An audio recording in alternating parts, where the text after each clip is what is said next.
gonna be an adventure on its own. All the people are gonna come, 'cause it's time for PeaCrea Live. Mr. Big and Lovely.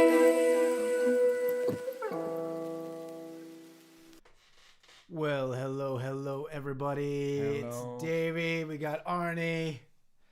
Hi. We got everybody's in their black shirt today Uniform. because the stillness and peace that we're after is in the blackness of our internal selves.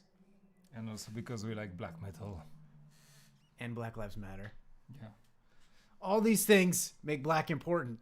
So, as you can see today, we are going to be talking about toxic positivity and hustle culture. If you are watching the show today, definitely give us a comment, drop a question, tell us about an experience you have maybe with toxic positivity and hustle culture as we get into it. Because this topic for me was inspired by some videos I saw on YouTube of other people talking about how. Like the darker side of some of the personal development industry, and now I'm a huge personal development fan. I mean, I've been reading, I can't stop reading personal development. I've been doing it for years and it's my field, but, so I don't want to pretend it's like a messed up industry, because it's not. There's so much amazing stuff out there, but at certain points in the personal development journey, we can fall into some traps, and that's kind of how I see toxic positivity and hustle culture as these traps we can get caught up into. How about you, Arno? What do you think? I think that I'm really happy that we are having a PeaCrea Live after 2 weeks. And I'm happy that we're doing it live. It's like just the third episode that we do this way. Yeah. And it feels good. In the same room. Yeah. Oh. And on this subject, so toxic positivity, I see that as two different possible, I see that as two different possible negative outcome of the self-help industry or the growth industry. For me, toxic positivity would be, what comes to my mind is being in denial of our problems and forcing ourselves to see everything as perfect. And hustle culture, on the other hand, is like pushing and being in this gap mentality and always wanting to go further and not stopping in order to be peaceful and to enjoy what we're actually doing. So I think that there are two pitfalls that are easy to fall into, and that I've certainly fallen into myself. So yeah, I'm really happy that we're talking about that today. Do you have an example of when you fell into one of these pitfalls that you can recall? Yeah. I mean, the first 15 years, the second 15 years of my life, where I was in the hustle culture and do always more, and work toward your goals, have specific goals and make as much as you can.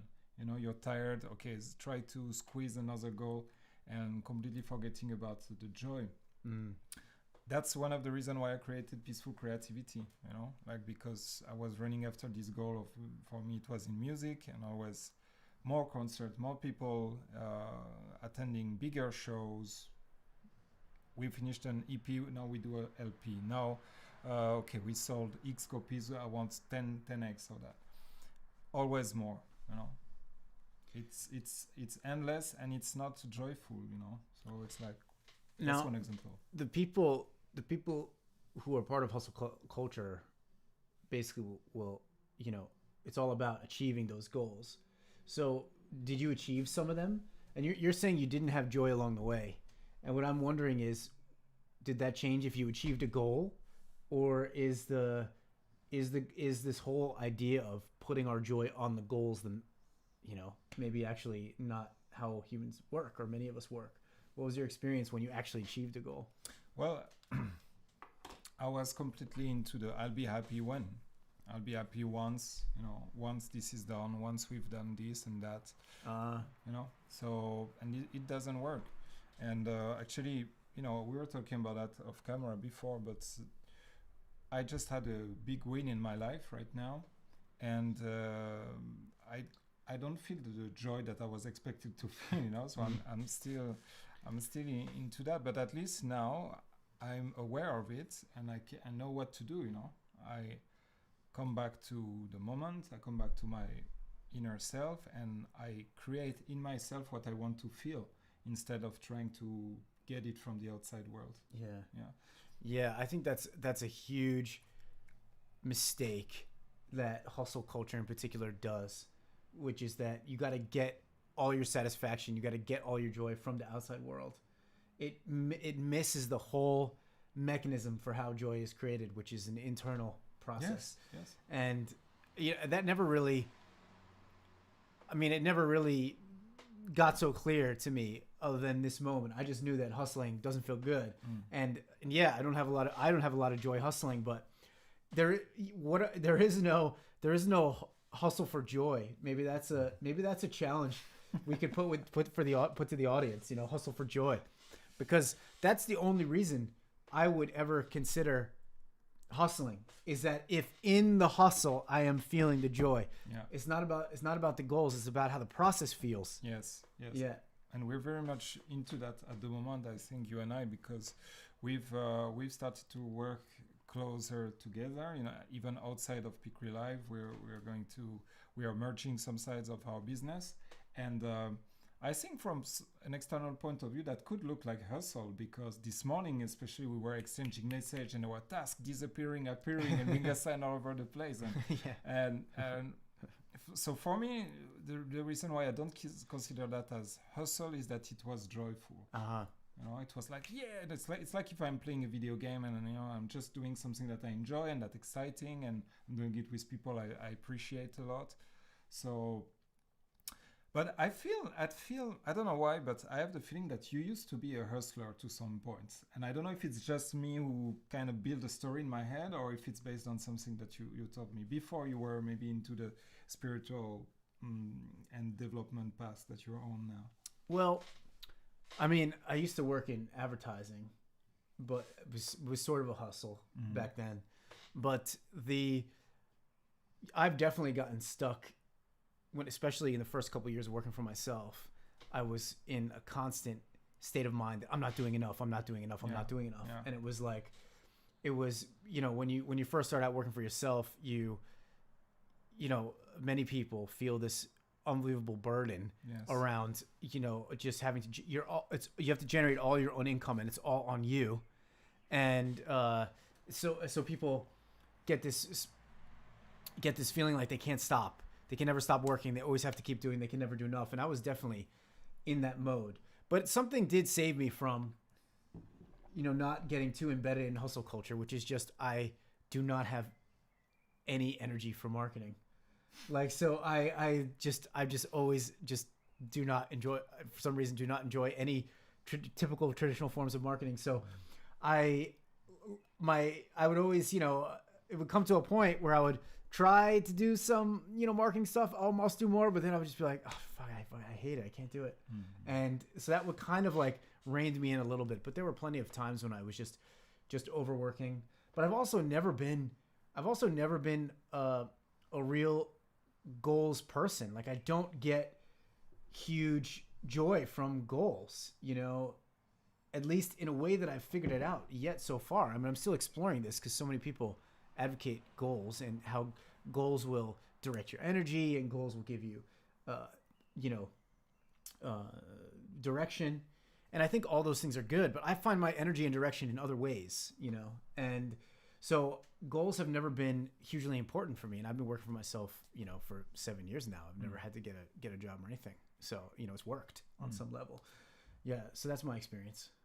Yeah. Since you are touching the subject of goals, last time we had this conversation, you had just finished reading Atomic Habits by James Clear. Yeah. And you were like, this guy validates me in me not liking goals and not and I was like, okay, that's interesting, but I consider myself still a goal person, and I've changed since that, through COVID, through discussions with you, with other people, through reading, and now I'm really happy with the goal to come from versus the goal to go to. Ah, You know. tell more about this distinction. That sounds interesting. Yeah, so that's actually connected with not having your happiness and your joy connected with the external worlds and hustle until you get that, and then you'll be happy. But start by the end, you know. It's like, okay, in this area of my life, I want this, and once I have this, everything is perfect. I will feel like that. And you really spend some time and you experience it right now. You know, let's take an example of money. You know, because it's easier and maybe some people can relate. I will be happy when I have $1 million. That's not my goals, but that's, you know, some people think like that. So if this is your goal, if it's a goal you go to, then you will. It means in a way that you will be unhappy until you get this $1 million. And what's happened to a lot of people is that if you get this $1 million, you will be happy for how long? You know, a week, maybe less. You know, and then you will set another goal like, yeah, no, I need $10 million, whatever. Coming from a goal, like the goal to come from is, okay, now I imagine that I have this $1 million right now. Oh, yeah, and I picture it. Oh, here is with my, I'm in front of my jet, or in front of, I have no clue how much a jet costs. Maybe it's way more than that. But okay, richness, stuff like that. Oh, I feel confident, I feel happy, I feel open, I feel free. Oh, and all those things that happen when you picture this goal right now, they are real, because the brain doesn't make the difference between your imagination and the real world. And so you are experiencing it right now, what you think you would experience in that moment. And strong from that feeling of, okay, so this is how it feels like, then you can go on your life and do small steps toward that goal, you know, because we need to keep busy in a way and to go, as you were talking about, you know, have a direction and, okay, roughly that's what I want. But every day you have the possibility to come back to that and enjoy it right now, you know? And maybe after 10 days, 20 days, you know, 2 years, your goal won't be the same, and then you can pivot. But every day you can come back to this goal who you are coming from and be happy thanks to that. Yeah, I like that a lot. Sense. I like that a lot. There's another advantage to that. I mean, what you're talking about is a process that lets you have joy along the way each day, not waiting for the joy of the goal. Completely, yeah. But there's another advantage to that, which is that your feelings are how your intuition talks to you. So if you're feeling like really, really excited and really, really kind of like, oh yeah, it feels really good to do that. And it feels really good if I were to have that experience. That feels really good, you know, this $1 million. And then you feel that in your body and you actually decide, hey, what's the action right now that matches this feeling? Yes. You know, yes. Then you can actually pick what to work on based on the feeling of already having it, you know, already being in the space that you want. And when you do that, your intuition is guiding you toward actually the task that's going to take you in the most direct path to that experience. Yes.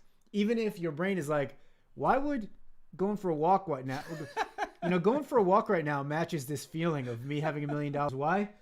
Why should I go for a walk? The brain is like, no, I can't do that. I got to fucking make some sales calls. But then you go for a walk, and on your walk, you know, you take your dog with you, and on your walk, you meet someone else who has the same breed of dog.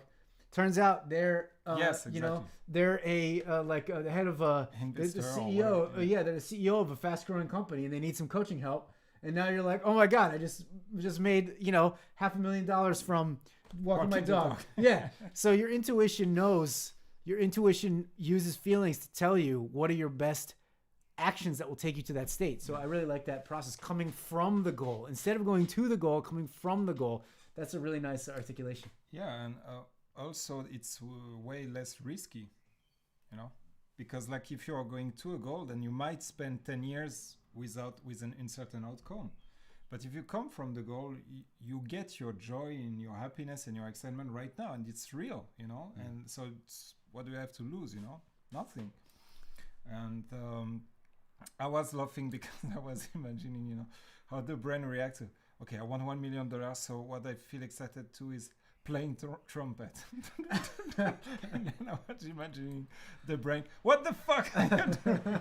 And then your neighbor come and rings, and he's the same CEO of this fast-growing company. So we never. It's like, I just heard my favorite song coming out of the window, and how did you know that song? And then you have a whole conversation, and now he's a client. It happens all the time like this. Yes. It happens all the time like this. One of my favorite career coaches, Meredith Walter, she's in the U.S. in Atlanta.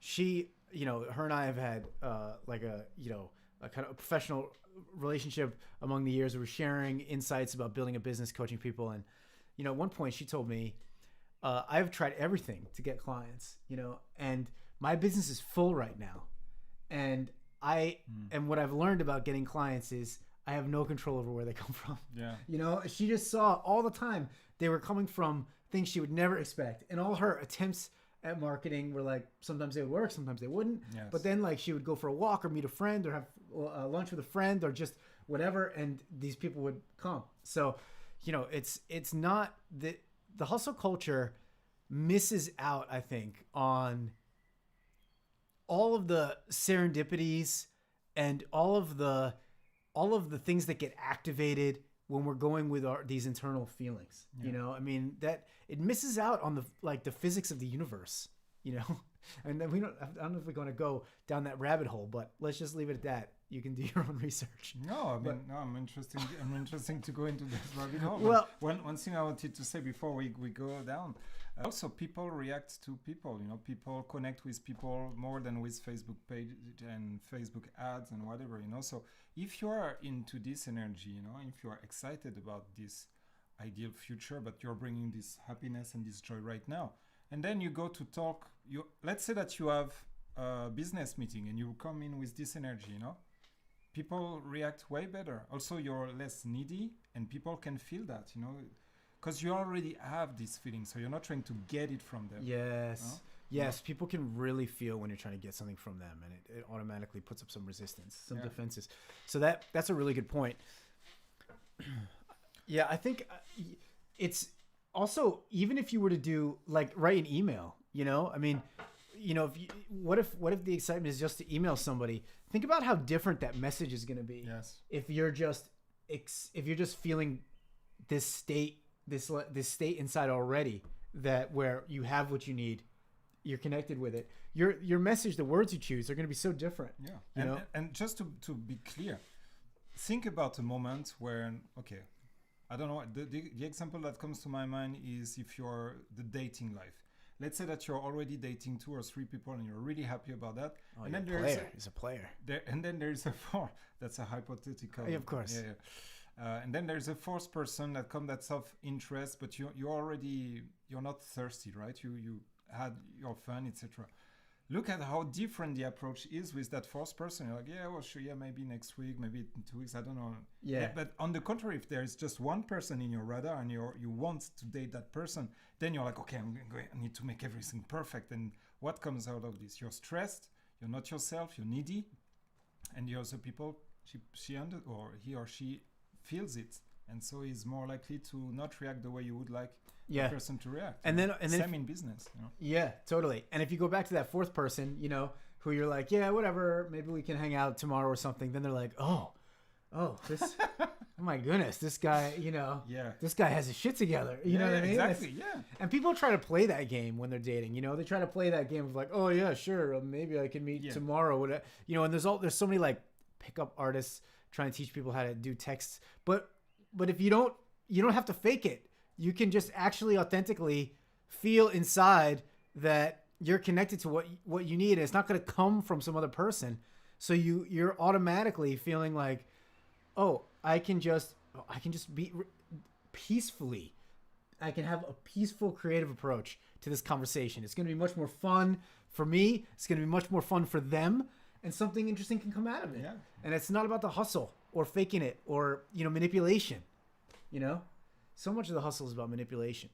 But we should we're going to have to touch on toxic positivity soon, because it sounds like, one possible interpretation of what we're saying is that, just connect with the good feelings inside of you, Yeah. No. and then act from that place. Meanwhile, we talked about we're going to talk about toxic positivity. So we have to connect the dots on that one. Yeah. But I feel like, you know, if you're caught in the hustle culture, if you feel like you're pushing, you can't stop. You got to get that side hustle. Got to make it work faster, more. Your current business, you got to grow it more, faster. You know, you got to get to that goal. You need to ask yourself, that could be fine for you, actually. Yes. That could be totally fine for you. The question is, are you enjoying it? And along the way? And are you taking care of yourself along the way? Yes. Because if your joy and your self-care is missing from what you're doing, you're not helping your business. You're not helping other people. You don't have anything left in the tank to support those around you, to be the impact you want to be. So that's what I think that's why we gotta unplug from that hustle culture. That's so important what you just said, you know, because like some episodes ago we were talking about the corporate world, and how, you know, it doesn't really fit our values, and we had some negative experience with that. And we said that time that if corporate works for you, that's great, and go for it. And that's the same with the hustle culture, where, I mean, I'm not saying, and I don't think you were saying it neither, that hustle is bad. You know, if it works for you and if it's joyful for you, then by all means, you know, go and hustle. It works for some people, you know.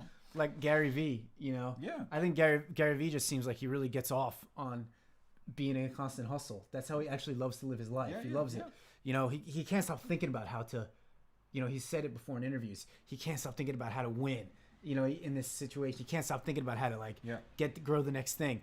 You know, but so that's natural for him. So if the hustle culture is natural for you, then, you know, go for it. But if there's something else that's natural for you, do you have the courage to actually live your life in the way that's natural for you? Because if you do, I guarantee you there will be so much joy available than what's available by following someone else's goal-making plan.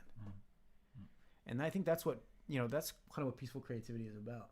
And I'm happy to say that now because I'm officially a part of peaceful creativity. That's right. We're teaming up. That's why you only see one link at the bottom. That's right. Because we are now, peaceful creativity is a joint venture now. And we're gonna explode this because we really feel like, but we're gonna explode it with joy. No, we're gonna hustle like crazy. Ignore what we just said. Yes, it's 20 hours a day, guys. Disclaimer on what we just said. We're hustling the shit out of it. We're making this. We really want to create something that really helps people. You know, through coaching and through some of the other things we do, some group stuff. We really want to create something that helps people step into their peaceful creativity, because when you get to that peace inside that's when you can really start to feel the joy. That's when you really start to let your real authentic ideas and joy come out. And then when you do that, you're doing a level of creativity that is an authentic match for you. And it's going to look different than your mind thinks it should look and wants it to look, but it's going to happen in a way that just keeps exciting you more and more and more. That's what we want for people. We don't, you know, it's not about working yourself to death. It's about exciting yourself more and more and more. This guy talks about peaceful creativity better than I do. That's amazing. Well, that's why I joined, bro, because it's authentic to me too. It's authentic. Join things that are authentic. Yes. And also, one way to another avoid the hustle culture is another reason I joined, and it's my number one work rule. And you can find that in our soon-to-be created downloadable piece called The Simplest Way to Start Your Own Business. I'll give you the rule here. He's dropping teasing all over the place. Oh my God, I wish I wasn't in peaceful creativity so I can look this video and be all excited by all these bombs that he's dropping. But so if you want to be sure not to miss it, like type the website, which here is that, you know, go to the link below, you know, peacefulcreativity.com/ type the website www. but and I don't mean to use, I mean one W. Let me repeat, W. Anyway, guys, be in touch with us wherever, you know, the link that you see below is a good place to start, but we're going to announce things. There's a Patreon coming. We are going to be more active on social medias. And we are doing this for ourselves because it feels great to do it. And we're also doing it for you guys because we love interacting with you. We love when you ask questions, when you have insight, whether it's here on this show, whether it's during coaching, whether it's, you know, when we do trainings in companies. So yeah, let's just have a great time all together and create peacefully. Yeah, we need more peace and creativity in the world. And the cool thing is they go together. They can go together. Hell yeah.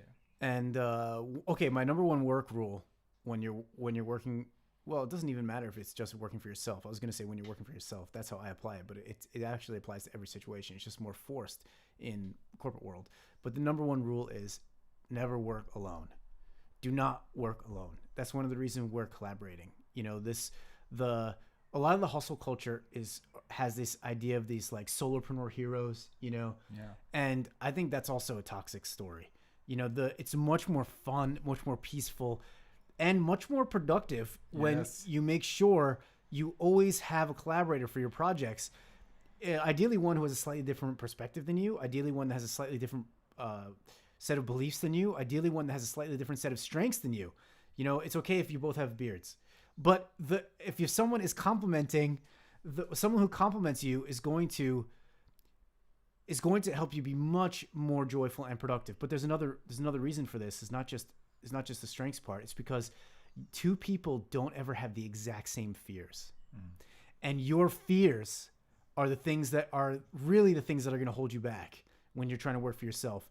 And there are things that I'm hesitate to do for our business that Arnaud doesn't hesitate at all, you know, and there's, and vice versa. And vice versa. And that really helps because if I'm like, but I don't know how to do it, but what might happen? Arnaud is like, here's what we're doing. Boom, let's do it. Just do it. And I'm like, okay, all right, yeah, okay. And then I'm able to go through my fear that way. And, you know, it's the other way around when Arnaud is like, you know, crying in the corner, I do my trauma work with him, and then he's able to do it, you know? Yeah. So you pull each other through. We had a great example of that when we released our course last holiday season. You know, we were talking about pricing, and it was so clear how our fears were not aligned, luckily, you know, and yeah, that's a good thing. You know, and I was like, oh, really, $17? Isn't it too much? And David was like, really, bro, $17? Like, how many hours have we spent on these things? You know, how much value is it bringing to the people's life, you know? And I was like, okay, I guess you're right, you know. And that's, you know, that was great in that moment for that particular situation, but it stayed in my life, and it changed the way I approach business and money in general now, you know. So yeah, never work alone. Never work alone. Definitively great rule. Yeah. And if you want more about this, we're gonna move on now.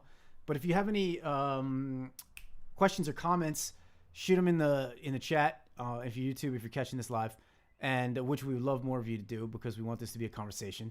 And if you want more about the goals, no goals, you know, debate or how to navigate without goals, recommend you check out Atomic Habits by James Clear, which is a book I highly recommend.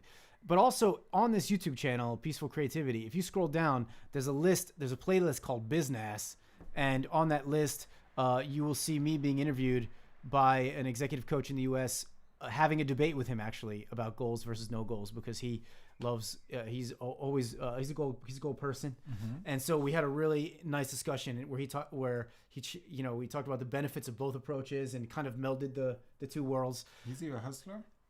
He is dude, he doesn't feel like he's hustling. Okay. But he is kind of a hustler. I mean, but he's a hustler, I think, naturally. Okay. It also authentically is a match for him. Yeah. You know, because he's his name is Brandon Smith. He has a blog called The Workplace Therapist. Go check him out. I mean, for a long time, he was writing like multiple articles a week about workplace dysfunctions and how to cure them, and he was really enjoying that. And now he has a podcast. He has really cool guests on talking about workplace dynamics all the time.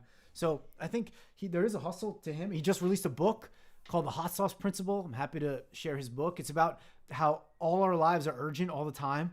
And what do we do when work is urgent all the time? If you're in a corporation, I'm sure you know about this. I mean, this is something in Peaceful Creativity we coach people on all the time, is how do you step out of that urgency, and how do you find peace when everything is urgent all the time? Yes. So just another resource for you. But yeah, all of these ways, hopefully we've given you some helpful tips about how to step out of the hustle culture and some alternative ideas, and some more places you can look. Arnaud, do you have any final thoughts on the hustle culture before we move on?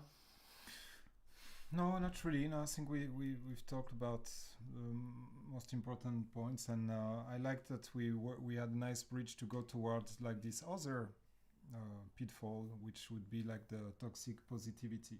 And but I would like you to start on that because it's possible that we understand it slightly differently. Yeah, sure. Okay. So yeah, thank you for reminding of the initial kind of theme. Is these are like personal development traps. So the hustle culture is obviously a personal development. Maybe it's not obvious, but it's a personal development trap because there's so much messaging out there: hustle, hustle, hustle, hustle. And when you're trying to develop yourself and work on yourself, you get caught in this idea that you have to push yourself so much and keep improving. Another reason that's a trap, though, is that it puts you in the mindset of I'm not good enough right now. I'm not okay right now. I'm only going to be happy when. I'm only going to be happy when I achieve that thing. I'm only going to be okay when I achieve that thing. I have to push and push and push to get that thing. Then I can finally tell people I'm successful. Then I can finally get the validation and praise that I need. You know, that is a trap. That's a toxic trap, and that's not true. And but as you find the feelings inside of you, like joy and peace, that are an authentic match for yourself, you know, the other trap is, well, am I just forcing myself to see everything positive? Yes. Okay. Am I, you know, like in the personal development world, you know, every book starts off as like, you deserve to be happy. And while I think that's true, what happens if you don't feel it? You know, and then you just are ignoring how you actually feel because you're like, no, everything is good. I deserve to be happy. I'm here for a reason. You know, this is kind of like, there's a term called spiritual bypassing, which is where you use spiritual principles like everything is part of the divine, everything happens for a reason, everything is always working out for the best. You know, you use these kind of spiritual ideas to try to convince yourself out of how you're actually feeling, and you don't address the emotions you really have. So that's my definition of toxic positivity. What's your? No, that's similar. You know, that's I touched it really quickly at the beginning of the episode.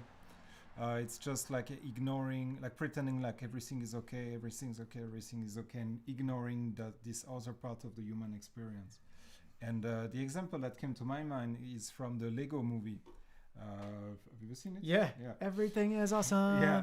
Oh, okay. So there are two examples because there is this, everything is awesome, but there is also this character which is like the My Little Pony character, and she's pretend, you know, she has this false smile and she's pretending to be happy all the time, even when their base is destroyed and stuff. Sorry, spoiler alert for the Lego movie.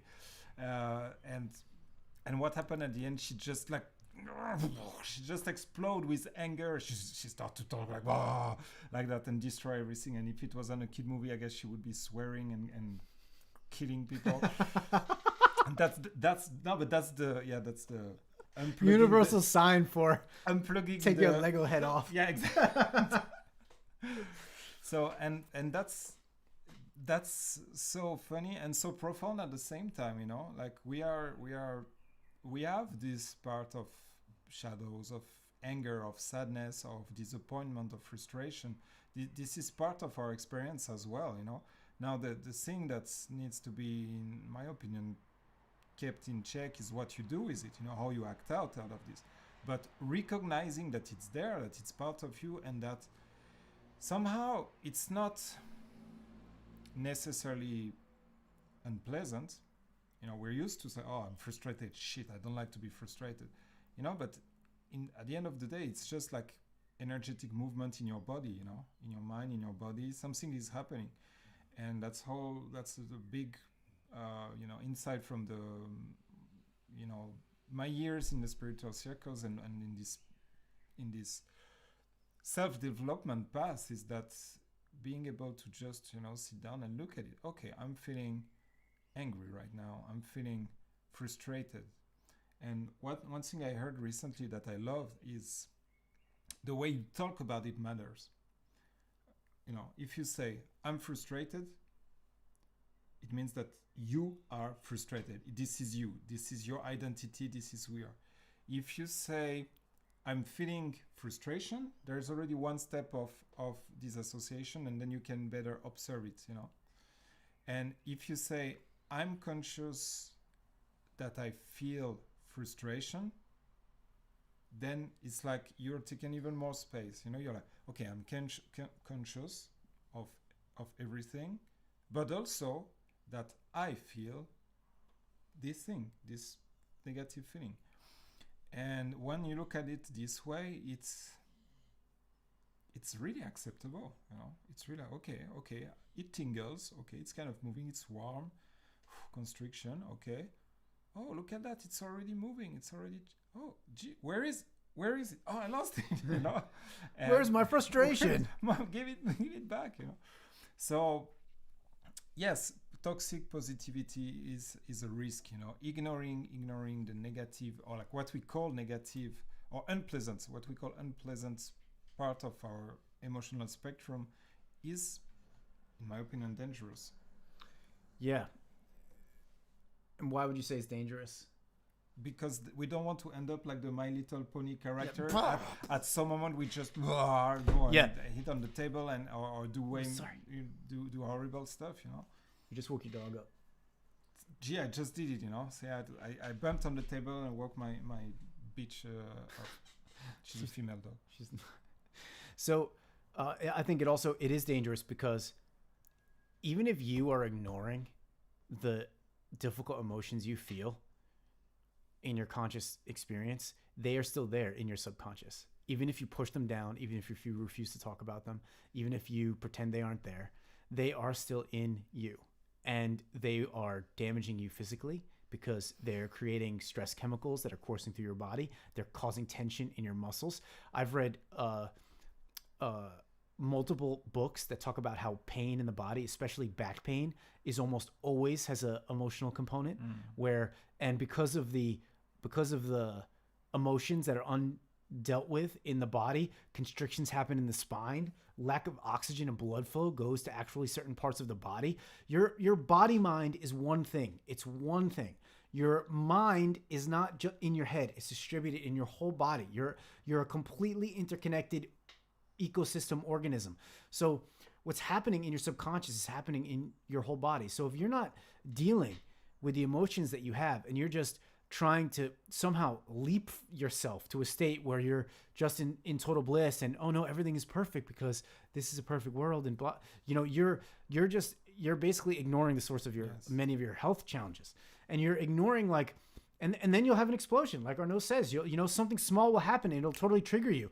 You know, you'll find yourself crying for no reason, or you'll be flipping out angry, or you'll just all of a sudden have a burnout, you know, or you'll all of a sudden be feeling like you can't deal with people and certain things. And it's because your subconscious is overwhelmed.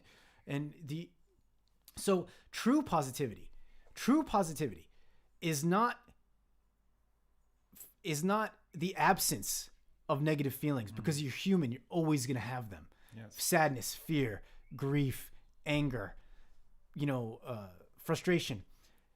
The true positivity is not the absence of those. True positivity is being able to be big enough inside yourself and in touch with the parts of yourself that where you can have those feelings and let them be there and still be in touch with the other parts of you that are feeling good and are feeling positive, because all of those pieces are there simultaneously.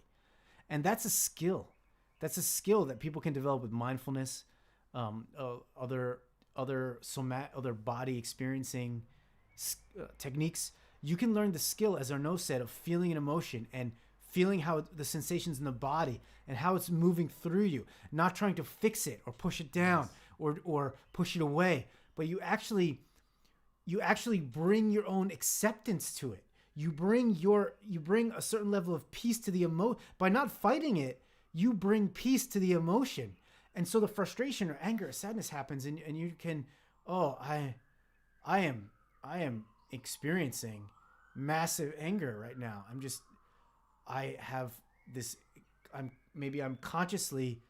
I'm conscious that I have massive anger in this moment. And now you have the choice. How do you want to respond? What's the most self-caring move? What's the move to do? Do you need to go and shout in a corner? Do you need to go sit and shake for a bit? Do you need to go punch something? Do you need to go write a note and like an angry letter to get it out, but that you never send? Do you need to just sit and be with the anger, feel it and hold it?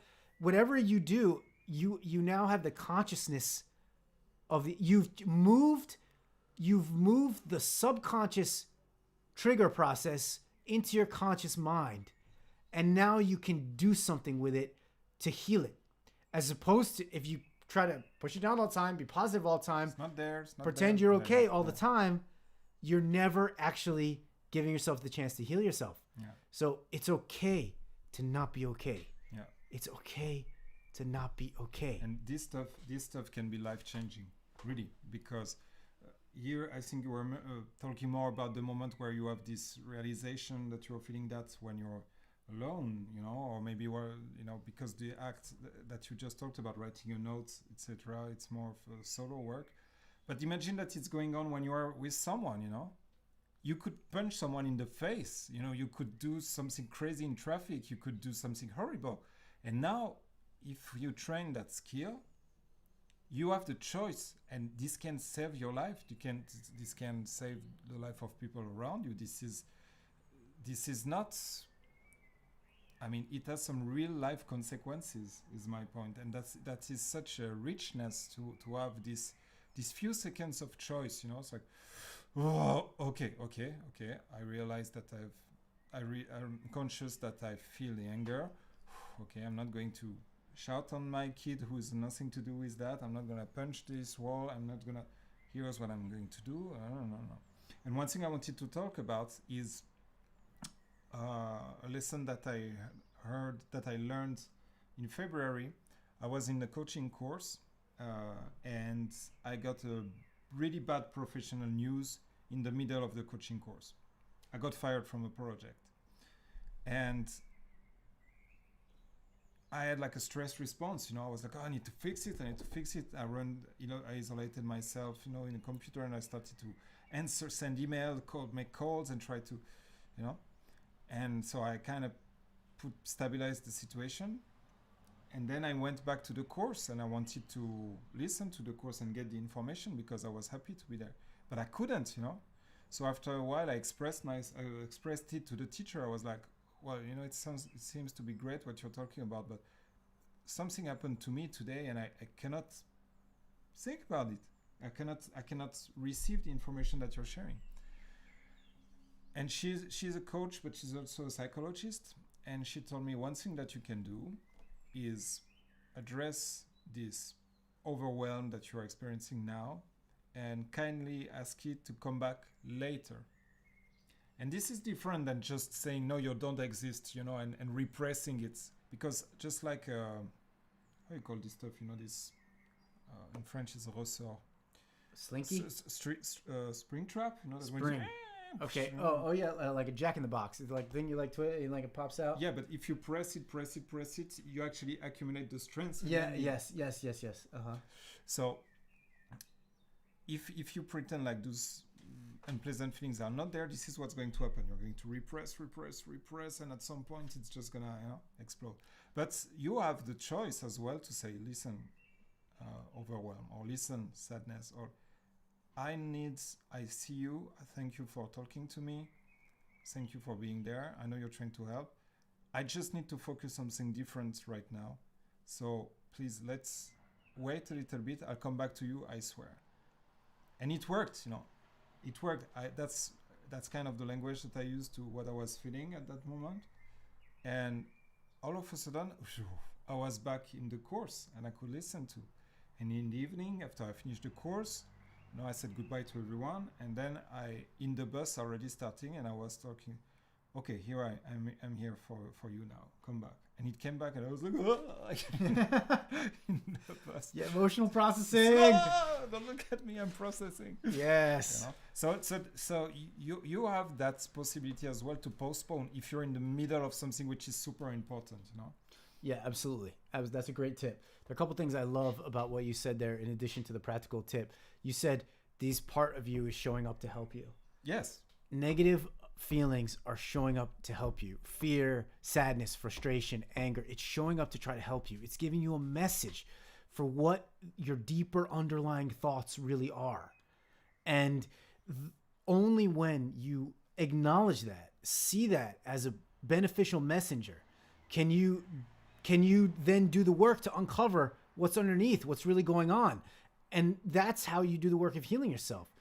So this is, and you can see how hustle culture and toxic positivity go together, because in toxic positivity, in hustle culture, there's no room for pausing in hustle culture. There's that situation where it's like doing the next thing, I'm go, more.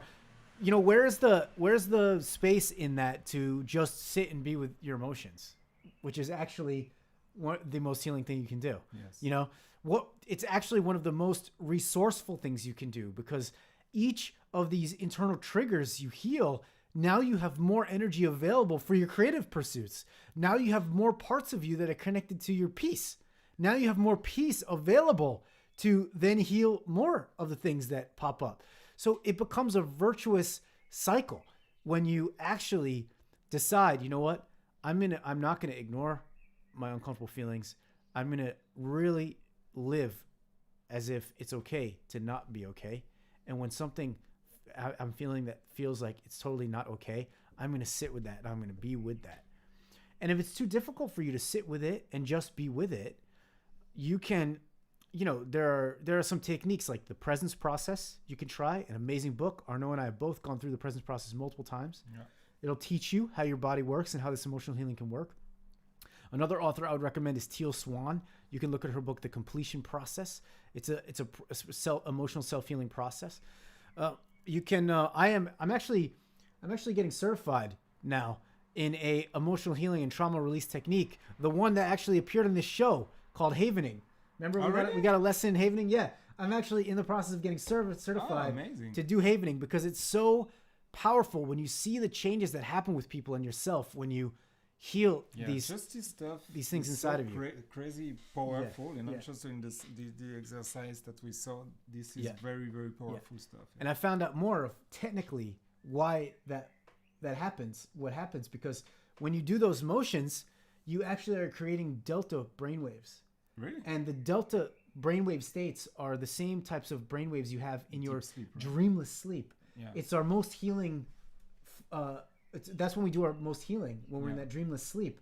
So you're actually activating your most healing brainwaves through your skin receptors, and that helps you deal with and heal whatever emotion is coming up. So there are so many techniques you can learn as soon as you decide that not feeling good doesn't mean there's something wrong with me. That's so important. I mean, and that's something I remind myself like on a daily basis, and that's actually last retreat we did together like 2 weekends ago. That was one of my takeaway, was like, I call that you too, I love you. And because the you too, the not the band, but the you as well, I love you. In the name of love. No, you too, I hate you. No, okay. Peaceful creativity. You too, I love you is like everything that comes up. This is what I say to that. Someone cut me off in traffic. Okay. Anger, you too, I love you. Traffic, like driver, you too, I love you. Okay, you're a dumb ass for on the road, but okay, it's not personal. And accepting everything and accepting the fact that sometimes you're not okay, and that as well, you too, I love you. Yes, and if you can't, and that's very different from pretending the anger isn't there or saying I shouldn't be angry. No, on the contrary, it's looking at the anger, saying I see you, and you too, I love you. Yes. Yeah. And if that's not authentic, because you will find that these practices of just being with your emotions are very authentic. Your body wants to do that kind of thing. That's one of the reasons the emotions are coming up, is so they can be seen and felt and heard and healed. So, this is each trigger you experience is an opportunity for your own healing. But it doesn't feel like that in the moment. It can feel like, the worst thing ever is happening to me right now. And if in that moment you can't authentically say, okay, this thing that's happening, you too, I love you, or oh my God, this incredible anger or fear that I'm having, you too, I love you. No, I don't want to feel this. I don't want to feel this. Yes. Well, can you love the part that doesn't want to feel it? Oh, that's nice. Yes. You know, how can you just take a further step back and be like, oh my God, I have anger, and there's a part of me that is saying, oh my God, I don't want to feel this.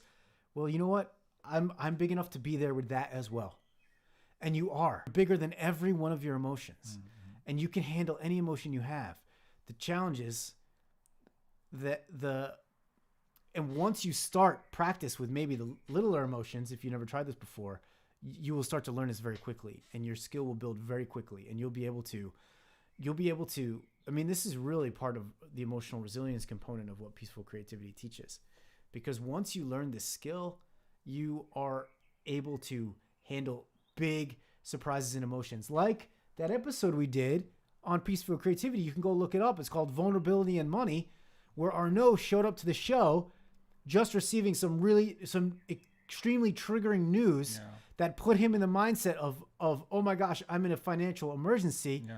And and my family, I got my family to take care of, and this is horrible. And his brain, just like Arnaud was describing, his brain was constantly trying to, I gotta fix this, I gotta fix this, I gotta fix this. And no options. No options. Yeah.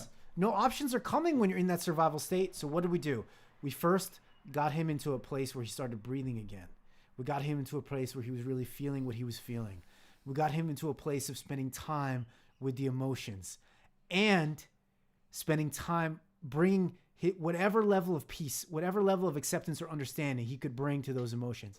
And the space started widening. The distance between him and his emotions started growing. The more options started coming. Yeah. And what happened? Within just a matter of days, the whole situation turned around. Yeah, because we talked about it during the retreat, and so some people asked me to send the videos, and so I could see, but I was just like, I think 3 or 4 days between the two videos. It's like Money and Vulnerability Part 1, and I'm fucked. Like literally 3 minutes before the show, I was crying in the kitchen in front of my mother-in-law because a whole bunch of stuff were entangled, and I was like, I'm a failure, what am I doing? And 4 days later, I have a smile, here, and that money is coming from all the sides, and opportunities are coming from all the sides. And now that it's like 2 months, it's even more. It's even more funny to look at it because we don't see the grand plan of the universe. We don't see the possibilities when we are in this stress mode. Yeah. And that's okay as well. You too, I love you. The fact that we don't, that's because we're humans and we all share that in common. And for that, at the minimum for that, that's a beautiful thing that we are all the same and that we can understand each other. Because when something bad happened to us, this is a natural survival reflex that we have. That's here for a reason. I think that brings a perfect tie-in and connection to finish our show of both of the reasons toxic positivity and hustle culture become traps is because both of them, embedded in them, have the message, you're not okay. You're not okay who you are right now, what you look like right now, where you are right now. And hustle culture says you have to get to a future state where you're better. Means you're not okay right now. And toxic positivity says whatever I'm authentically feeling right now, not okay. I have to be positive. I have to show everybody that I'm positive. I have to keep thinking positive. And both of those are just recipes for you to destroy yourself, destroy your self-care, destroy your peace, and destroy your creativity. And make your life more complicated. Yeah, because like if you're authentic, if you accept what's going on, then and this is okay. So, well, I'm feeling like shit. I'm feeling like shit today, and that's okay. You too. I love you. The feeling of feeling like shit. Everything is easier. And if you manage, that's for another episode. But if you manage to express it in a way that can be understood for people around you, imagine what it could do to your couple, to your business life. If you go into, imagine how many arguments you could avoid if saying, honey, today I'm feeling pretty angry, and I don't think we should talk about that right now. Let's talk about it tomorrow if that's okay with you. Let's have a nice evening. Let's open a bottle of wine, and if you're coming to your workplace, if you work in corporate and you say in advance, if you accept to say in advance to your colleagues, you know what, guys, I have stuff going on. I'm feeling pretty angry right now, so I would rather. It's not about you. I just want to have some time. Imagine how easier your life gets, because people get that. Because, as I said, this is one thing that we all have in common. All bad shit happened to all of us, and we have this response. Yeah. That's something that connects all of us. So they can go, yeah, okay, no, so I won't talk to this. I won't talk to him today. I will talk to him tomorrow. Yeah. And they might even try to help you. Yes. You being authentic with how you're feeling might actually help you get some of your needs met, your key needs met. Not even by you having to try to manipulate and grab anything, but actually by being like, hey, this is just how I'm feeling today. Someone might ask you, what do you need something? And you might be able to say yes. And you now have a much closer relationship with that person just because you were true to yourself. Again, something that we talked about in our course, Peaceful Holiday. That's right. Yeah. The Peaceful Holiday course. Maybe, it's only 6 months till Christmas. Maybe it's time to start promoting it. Hustle. Hustle. If you want Peaceful Holiday, smash that like button, guys. Yeah, subscribe. Hit the bell. Click the bell. Bell me, bro. When we're ready to sell your course, you'll get a bell. Get on our email list if you want some shit, if it feels good to you. Thank you so much for watching, everybody. Thank you. This is a great, thank you for inspiring us to do this show and to keep doing this show. Join us live. Get on the emails if you want to be notified when shows, but at least every Tuesday at 6 p.m. Central European time. That's when we go live. So join us here on this channel, Peaceful Creativity, so we can hear more from you. Anything else for the listeners, Arno? You can still smash that like and click on the bell if you would like to, because that helps. And if you subscribe, then you will be notified as well. So that's cool. And no, David said it all. Thank you. Thank you for being there. Thank you for listening to us. Thank you for coming with your questions. Thank you for watching. And we're looking forward to the next episode. Goodbye, everybody. Now, the epic outro. Peace.